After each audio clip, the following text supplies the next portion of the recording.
Hey guys, this is the Bearded Guitarist. In today's lesson we are going to cover a very important topic on guitar: how to immediately play any major and minor pentatonic scale. So what I mean by that is that you will be able to play immediately any minor and major pentatonic scale, so in any major and minor key all over the fretboard, using the concepts of relative keys and parallel keys. Let's get into the close-up to follow a few easy steps. So let's get started saying that you should first know the 5 shapes of the pentatonic scale. I'm not going through the shapes right now. This is not the goal of this video. You can find all of the diagrams in many websites online. You can just Google them, or you can see other YouTube videos. So what I will do now, I will just play the 5 shapes to make sure that we are all on the same page. So more likely the first shape that you learn is this one. When you play this one, you play the A minor pentatonic shape 1. This is more likely the way you learn this the very first time. From there, you just start from the second note of the same scale and you play the well-known shape 2 of the same scale. Then from the third note, the shape 3. Then from the fourth note, the shape 4. And from the fifth note, the shape 5. Now, it's not important if you learn them in another key, or if you learn them in a different order, or if you named the same shapes with a different number. So for example, if you said this is the shape 2 or whatever, it doesn't really matter at all. For the purpose of this video, we'll refer to the shapes with these numbers. So shape 1 starting on the 5th fret of the low E string. Now, this is in A minor and the first note is an A, so this is going to be the root note for this scale. However, this is not the only root note that you find in this shape. In fact, we have another A here on the 7th fret of the D string and another A on the 5th fret of the high E string. You can even think about it as an E shape of the caged system, so it's completely up to you whether you want to memorize these shapes, remembering the root note positions or the shape of the caged system. I just think it could be easier for beginners to remember the position of the root notes only without involving chord positions in it. So I will go through now all of the root notes, the A's, within the shapes that I just played. So in the first shape we had 1, 2 and 3 root notes, and you play the shape 1. Then in the second shape you have 1 root note here, which is a mutual root note with the previous shape 1, and this root note here, so these two, okay, and you play the shape 2. You can think of it as a D shape of the caged system. In the shape 3 we're going to keep the root note here and adding 1 more root note here, and we're going to play the shape 3. Okay, in the shape 4 we're gonna keep this root note and add 1 more root note here, so it's gonna be the shape 4 like this. And in the 5th shape that you can think of as a G shape of the caged system, you will have the root note here and the 2 root notes here on the 17th frets of the low and high E strings, and you play the shape 5. So the first step is to really practice these shapes, make sure that you have them under your fingers comfortably and that you visualize the root notes for the key that you choose. More likely you're going to learn them in A minor, but if you learn them first in G minor or in F minor or any other minor key, it really doesn't matter. Then let's say why we have only 5 shapes and not, for example, 6 or 7. The pentatonic scale has 5 notes and you are starting each shape from a different note of the 5 notes within the minor pentatonic scale. At the end of the 5th shape, you can just play once more the shape 1 octave higher. So we can say that we have 5 shapes because within 5 shapes you are able to cover all of the fretboard on guitar, and then you can just use the rest of the fretboard to repeat some of these shapes 1 octave higher or 1 octave lower. For example, the shape 5 that we played here could actually be played in A minor, starting on fret 3 1 octave lower, so just before the shape 1. You can think of it as a circle where you go 1 2 3 4 5 and then you start again from the 1. Now, if you are able to play the 5 shapes, memorizing the root notes like I showed you, or thinking about the caged system if you're more familiar with that, you can already move all of the 5 shapes in any other minor key and you are already able to play any minor key everywhere on the fretboard. So you're going to be able to improvise a line, a melody, a solo in any minor key all through the fretboard. Let's make an example. If I want to play in F minor, or what I'm going to do, I'm going to move the root notes that I memorized in A somewhere else on the fretboard until I find the Fs. So for example, the root notes for the shape 1 were these three. I'm going to move them in F. Obviously, this involves the knowledge of the notes on the fretboard, so you need to practice that first, but you could start just moving one of the root notes. So if you see this one, you can move it here and you're already able to play the shape 1 in F minor. So here you're going to play the shape 1 in F minor. And then from the second note, you're going to play the shape 2. And so on. But when you play the shape 2, make sure that you visualize again 1 and 2 root notes that we said they are the root notes for the shape 2. If you want to play a different key where the shape 1 happens to be somewhere else on the fretboard, a little bit more forward, let's take an example like D minor. You've got two options. You can either start from the shape 1, which is going to be here, and visualize the 3 root notes for the shape 1, 1, 2, and 3, and play the shape 1 in D minor. Or you can play the first shape available from the beginning of the fretboard. So again, if you know the names of the notes on the fretboard and you find these Ds, which are going to be the first 2 Ds that you can play from the beginning of the fretboard, we are excluding open strings, you'll be able to recognize that these are the root notes that you played in A minor on the shape 3. So applying the same concept, we are going to be able to play the shape 3 in D minor this way. And from there move to the next 2 root notes, shape 4, to the next 3 root notes, shape 5, and finally be back to the shape 2 and be able to continue depending on how many frets you have with the shape 2, 3, and so on. So if you followed until here, congratulations, you're already able to play the pentatonic scale, the 5 shapes of the pentatonic scale in any minor key anywhere on the fretboard. Now, many of you probably already knew that, so let's go to the next step and let's take the things a little bit further. We now want to be able to play anywhere on the fretboard, even in a major key. Now, in order to do so, we need to define the concepts of relative and parallel keys. If we talk about relative keys, we talk about 2 keys, 1 major and 1 minor, which contain exactly the same notes. So, for example, if we go back to A minor, the notes that I just played belong to both the A minor pentatonic and the C major pentatonic, because C major and A minor are relative keys. Now, if you think about the C major scale, which is made by 7 notes, C, D, E, F, G, A, B, C. A is the 6th note, so we can say that the relative minor key is built on the 6th degree of the major scale. You can remember it this way, or if it's too hard, you can think of the distance between the 1st and the 2nd note of your shape 1 of the A minor pentatonic.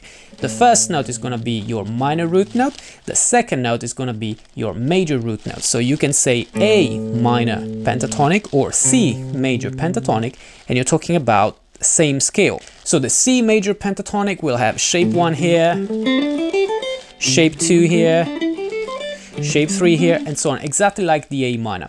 You can do this for any key, so whatever other minor key you play, you can always think about what's the name of the major relative key, just going 3 frets forward. So for example, if we are in D minor, we can say the relative major key is going to be F major. You can pick up other keys and do it yourself to train yourself with this little calculation. But having to think about what's the name of the relative major and relative minor key when you want to improvise over a major key might be a little bit tricky, or sometimes just create an intermediate step that you don't want to have. So what I want you to do is, rather than think about what's the name of the relative major or relative minor key to improvise, be sure that you can play in any major key immediately without going through the relative minor first. Let me give you an example. If you are in the key of C major, obviously you might easily think about the relative minor as A minor and just use the shapes that you have under your fingers, the shapes that you are familiar with in the key of A minor. But let's say that we are in the key of E flat major. It might not be easy for all of you to think about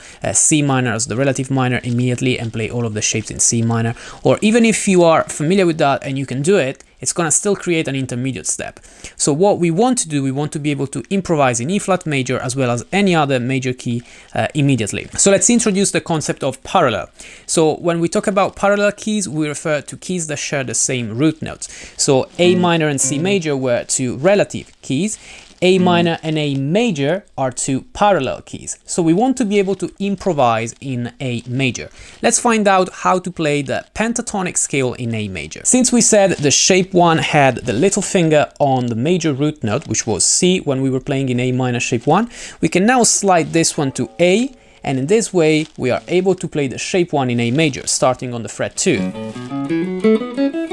Obviously the root note will be A, and the relative minor would be F sharp minor. So if you look at this note, which is an F sharp, you might recognize you're just playing the shape 1 in F sharp minor, and say that this scale has two names, F sharp minor or A major pentatonic. Now that you know where the shape 1 of the A major pentatonic is, you're just gonna continue and attach to it the shape 2 here.